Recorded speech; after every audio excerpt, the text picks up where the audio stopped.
नमस्कार। निःशुल्क ज्योतिष परामर्श केंद्र में आप सबका स्वागत है। आज दिनांक 18 अगस्त 2024 रविवार। जैसे कि हमारी एक लग्न कुंडली को लेकर के चर्चा चल रही है कि किस प्रकार से हम अपने जीवन में लेकर के आए हैं इन 12 भावों को, इन ग्रहों को, इनका क्या महत्व है। यह एक प्रारब्ध है हमारा। और ज्योतिष जो कि एक विषय है, जो कि एक ज्ञान है, शिक्षा है, इसका मूल उद्देश्य आपको कोई भौतिकतावाद देना, विलासिता देना नहीं था। ज्योतिषाचार्यों का महान मेन उद्देश्य जो था वो आप लोगों को मोक्ष और मुक्ति का मार्ग बताना था। तो यदि हम इसको जब भी अध्ययन करें तो हम ये जानने का प्रयत्न करें कि मोक्ष और मुक्ति का मार्ग हमें कैसे प्राप्त होगा, क्योंकि हर मानव जीवन में जो प्राप्त हुआ है यह केवल मुक्ति के लिए प्राप्त होता है। और इसीलिए ये लग्न निर्धारित किया जाता है, उस समय को निर्धारित किया जाता है। आपके गण ये गण, वर्ण, भाव, तत्व, स्वभाव, ये ग्रह, ये सब इसलिए मिलते हैं कि जो पूर्व जन्म का आपका बाकी है, बकाया है, उससे किस प्रकार से आप छुटकारा इस जीवन में पा सकते हैं और अपने मोक्ष और मुक्ति को प्राप्त कर सकते हैं। तो जिस हिसाब से हम चर्चा कर रहे हैं, ये किसी व्यक्ति विशेष की कुंडली है जिसका लग्न और नवमांश दोनों हमने बनाया हुआ है। इस पर जो दशा चल रही है उस पर भी हमारी चर्चा हुई। अब हम एक एक भाव को लेकर, एक एक ग्रह को लेकर उस पर चर्चा कर रहे हैं। तो आप भी इस तरीके से अपनी कुंडली का अध्ययन स्वयं कर सकते हैं और स्वयं जान सकते हैं कि किस प्रकार से हमें ये जीवन जो प्राप्त हुआ है इसका मुख्य उद्देश्य क्या है और मोक्ष और मुक्ति किस प्रकार से प्राप्त की जा सकती है। तो जैसे हमारी शनिवार तक चर्चा हो गई थी 8वें भाव तक। 8वें भाव को जैसे हमने समझा, 6ठा भाव है, 8 नंबर लिखा हुआ है, भाव 6ठा है कुंडली के हिसाब से। तो इसका स्वामी मंगल। अब ये चूंकि ऋण रोग शत्रु का भाव है, तो ये व्यक्ति अपने ऋण रोग शत्रु का जो भाव है उसके जो स्वामी हैं वो मंगल हैं। मंगल ऊर्जा के कारक ग्रह हैं और ये 8 नंबर राशि जल के तत्व की राशि है। जल भी ऐसा जो स्थिर है, अर्थात जो गहराई में है, जो चिंतन में है, जो साधना में है, जो विचारों में है। तो ये बता रहा है कि इस व्यक्ति का जो ऋण था, पिछले जन्म का बकाया, वो कैसा है, स्थिर है, जल में गहराई में है, अर्थात छिपा हुआ है।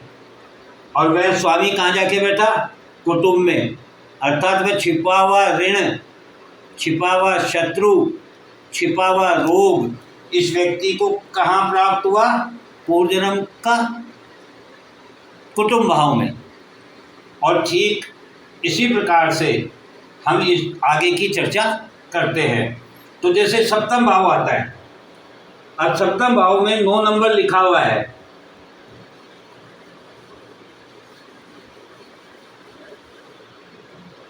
तो ये जो 9 नंबर राशि है यह धनु राशि है, इसके स्वामी गुरु है और यह अग्नि तत्व की राशि है और इसका स्वभाव द्वितीय स्वभाव है। तो ये क्या बता रही है, ये बता रही है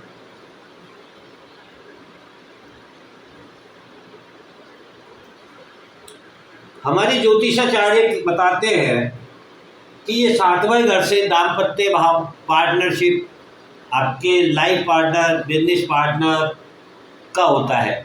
लेकिन यदि वास्तविक रूप में आप स्वरूप में देखना चाहें, पहचानना चाहें, समझना चाहें, तो आप इसको इस तरीके से देख सकते हैं कि ये जो लग्न था ये वायु तत्व का था और ये अग्नि तत्व का सप्तम भाव है। अर्थात वायु अग्नि को बढ़ा भी सकती है और वायु अग्नि को बुझा भी सकती है। यदि वायु का वेग तेज है तो अग्नि को शांत कर देती है, जैसे दीपक को हवा बुझा देती है। और अग्नि का तेज तीव्र है तो वायु उसको बढ़ा देती है। तो हम जब ये देखना चाहें कि किसी भी भाव से सप्तम भाव उसके सामने वाले भाव का प्रभाव क्या होगा, तो ये भाव ये बताता है हमें कि इस व्यक्तित्व को निर्माण करने में, स्वयं को स्थापित करने में सामने अपने क्या देखना चाहता है। यदि ये वायु तत्व का था तो ये अपने सामने आग देखना चाहता है। कैसी आग? वह आग धर्म वाली, 9 नंबर धर्म की राशि है। तो कैसा धर्म, कैसी आग? जो बुराइयों का नाश कर दे और अच्छाइयों को उजागर करे। तो हम 7वें घर से, किसी भी भाव के 7वें घर से क्या देख सकते हैं कि जो हमारा स्वभाव है वही स्वभाव तो उसका हो, और तत्व जो है वो बिल्कुल भिन्न हो, तभी आप उसमें अपनी तरक्की देख सकते हैं, तभी आप उसमें अपना समावेश कर सकते हैं। क्योंकि अग्नि बिना वायु के प्रज्वलित भी नहीं हो सकती है, तो इस वायु के बिना ये अग्नि प्रज्वलित भी नहीं हो सकती है। अर्थात सामने वाले भाव को उजागर करना, प्रज्वलित करना, समावेश करना, ये भी इस भाव से देखा जा सकता है। तो ये व्यक्ति अपने जो जन्म के समय में 9 नंबर राशि सप्तम भाव में, 7वें भाव में लेकर के आया है, वो ये बता रही है कि ये भाव गुरु का है, और गुरु ज्ञान है, गुरु धर्म है। और वह गुरु कहाँ बैठे हैं जाके? 11 नंबर राशि में, भाव है 9वां। तो इसको अपना क्या देखना है, अपना स्वभाव कैसा, जो इसके स्वभाव जैसा हो। तो वो कौन है? वो इसके पूर्वज हैं, जिनके पास कुंभ है, कलश है, अमृत कलश है, जिनके पास ज्ञान है, यानी इसके पूर्वजों की सिद्धियां हैं। जो धर्म है, जो ज्ञान है, यह व्यक्ति अपने स्वभाव में हर व्यक्ति को सामने रख कर के उसमें वो स्वभाव देखना चाहता है कि उसमें एक ऊर्जा हो, उसमें एक अग्नि हो, उसमें ज्ञान हो, उसमें धर्म हो, उसके पास अमृत कलश हो। तो अमृत कलश का अर्थ होता है जो बांटा जाता है, जो त्याग किया जाता है, जो वितरित किया जाता है। अग्नि तत्व का अर्थात है स्वयं को जला करके, बुराइयों को अपने में समावेश करके अच्छाइयों को जगत को देना, यही इसका उद्देश्य था। तो ये अपने जीवन में क्या लेके आया, अपने सामने किसे देखना चाहता है? एक ऐसे व्यक्ति को, इसका लाइफ पार्टनर हो, इसका बिजनेस पार्टनर हो, ये किसी भी व्यक्ति में अपनी आस्था और अपना विश्वास कैसे देखता है, कैसे चाहता है कि उसमें एक अग्नि हो, उसमें धर्म हो, उसमें ज्ञान हो। तो ये इसका सप्तम भाव हुआ। ठीक इसी प्रकार से 8वां भाव यदि हम लेते हैं तो 8वें भाव में 10 नंबर राशि लिखी हुई है। 10 नंबर राशि मकर राशि होती है, इसका स्वामी शनि होता है, और मकर राशि भूमि तत्व की होती है, इसका स्वभाव चर होता है। तो जब हम ये देखते हैं 8वां भाव की हम यदि व्याख्या करें पहले, तो 8वां भाव किस चीज़ का है? गहराई का है, चिंतन का है, मनन का है, साधना का है। 8वां भाव स्थिर जल का है। अब जो भाव स्थिर है, वहाँ राशि कैसी है? चर स्वभाव वाली, लेकिन कर्म की, और कर्म के स्वामी कौन है? शनि। और केतु कौन है? प्रारब्ध, जड़, जिसको हम जड़ कहते हैं, जो जमीन के अंदर होती है, जिस पर पूरा पेड़ टिका हुआ होता है। यानी इस व्यक्ति के मुख्य जो जड़ है, जिसका ये वंशज है, वह कहाँ है? 8वें घर में, या अर्थात छिपी हुई है काई में, इसके कर्म में। अर्थात इसका पूर्व जन्म का जो कर्म था वह छिपा रह गया, वह उजागर नहीं हो सका, वह दुनिया के सामने नहीं आ सका। ये भाव ये बता रहा है। और 10 नंबर राशि में मंगल उच्च के होते हैं और मंगल नीच के होकर के 7वीं दृष्टि से उसको देख रहे हैं, कुटुंब भाव में बैठ करके देख रहे हैं। तो वह क्या बताना चाहते हैं? वह बताना चाहते हैं कि इसकी ऊर्जा जो पूर्व जन्म में शिथिल पड़ गई थी, शांत पड़ गई थी, उसे कर्म के द्वारा जगाना होगा और छुपे हुए रहस्यों को बाहर लाना होगा। ठीक इसी प्रकार से जब हम इसका 9वें घर की चर्चा करते हैं तो वहाँ पे 11 नंबर राशि लिखी हुई है। यह राशि कुंभ होती है, इसका स्वामी शनि होता है, यह वायु तत्व की है और इसका स्वभाव स्थिर है। अब यदि कोई वायु स्थिर होगी तो उसका आचरण कैसा होगा? नवा भाव की चर्चा करते हैं पहले हम।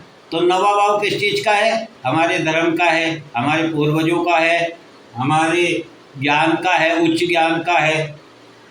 और वहाँ पर राशि कौन सी है? 11 नंबर। 11 नंबर राशि का विश्लेषण करें तो क्या जानते हैं हम कि 11 नंबर राशि इच्छा पूर्ति की होती है। कैसी इच्छा पूर्ति? जिस कलश में अमृत हो, यानी अर्थात अमृत कलश की। अमृत कलश क्यों चाहिए? मोक्ष और मुक्ति के लिए। उसका मार्ग क्या है इस व्यक्ति का? धर्म। यदि इसे अमृत चाहिए, यदि इसे मोक्ष और मुक्ति चाहिए, तो इसका जो पूर्व जन्म का, इसके पूर्वजों का जो धर्म है वह इसके इस धर्म में काम आएगा, इसको मोक्ष और मुक्ति प्राप्त करने में काम आएगा। उनका ज्ञान, उच्च ज्ञान इसमें प्राप्त होगा। ये चीज़ बताती है। और इस गुरु की 5वीं दृष्टि चंद्रमा पर आ रही है, लग्न पर। 5वीं दृष्टि क्या बताती है? 5वीं दृष्टि हमारी पूर्व जन्म को दिखाती है, बुद्धि को दिखाती है। तो गुरु का ज्ञान अपनी बुद्धि को कहाँ पर दे रहा है? इसके व्यक्तित्व को, इसके व्यक्तित्व का निर्माण करने में सहायक हो रहा है, इसके मन के निर्माण में सहायक हो रहा है। कैसी बुद्धि, कैसा विवेक देगा? धर्म वाला। कैसा? अमृत कलश वाला। कैसा? मोक्ष और मुक्ति वाला। और गुरु पे मंगल की 8वीं दृष्टि आ रही है। 8वीं दृष्टि के बारे में हमारी पहले चर्चा हुई थी।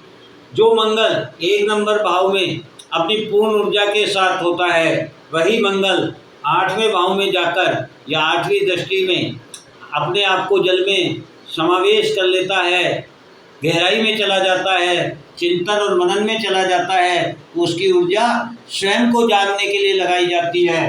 तो यहाँ मंगल क्या जानना चाहता है? ज्ञान को, धर्म को, पूर्वजों के ज्ञान को, पूर्वजों के धर्म को, इस व्यक्ति के भाग्य को। कहाँ से? कुटुंब से। तो कुटुंब के में बैठा हुआ मंगल 8वीं दृष्टि जब गुरु पर डालेगा तो वो क्या बताना चाहता है? वह कहना चाहता है कि जो पूर्व जन्म में इसका ज्ञान, इसका धर्म, इसके पूर्वजों का ज्ञान, इसके पूर्वजों का धर्म, इसका भाग्य कहाँ से रुक गया था? कुटुंब भाव के कारण। कुटुंब भाव के कारण क्यों रुक गया था? क्योंकि कुटुंब भाव में मंगल जो बैठा था वह नीच राशि में, जल स्वभाव में था। तो अब वह क्या बताना चाह रहा है कि मंगल अपनी ऊर्जा के द्वारा इसको, गुरु के ज्ञान को फैलाने की चेष्टा करेगा, विकसित करेगा। इस तरीके से आज हमने 3 भाव जाने, बाकी के 3 भाव हम कल चर्चा करेंगे। लेकिन मैं आपको ये बताना चाहता हूँ कि यदि कुंडली का अध्ययन करना है तो हमने कई चीज़ें देखी। तो उसमें हमने पहले ये भी देखा था कि पहला, 5वां और 9वां भाव ये आपके त्रिकोण होते हैं और त्रिकोण धर्म भाव कहलाते हैं। क्योंकि आदमी के जीवन में 4 स्वभाव होते हैं। पहला धर्म का होता है, दूसरा अर्थ का होता है, तीसरा काम इच्छा का होता है और चौथा मोक्ष मुक्ति का होता है। तो हर 4 घर के बाद वापस से वही धर्म, वही अर्थ, वही इच्छा भाव और वही मोक्ष मुक्ति। ठीक इसी प्रकार से धर्म, अर्थ, काम, इच्छा और मोक्ष मुक्ति। तो ये इसके जो मोक्ष मुक्ति के भाव हैं वो कौन कौन से हैं? 6, 10 और 2, यानी 2 नंबर, 6 नंबर और 10 नंबर राशि इसके मोक्ष और मुक्ति के मार्ग की है। और धर्म की कौन कौन सी है? 3, 7 और 11। तो इस पर हम बाकी 3 भावों पर कल चर्चा करेंगे। जय हिंद, जय भारत।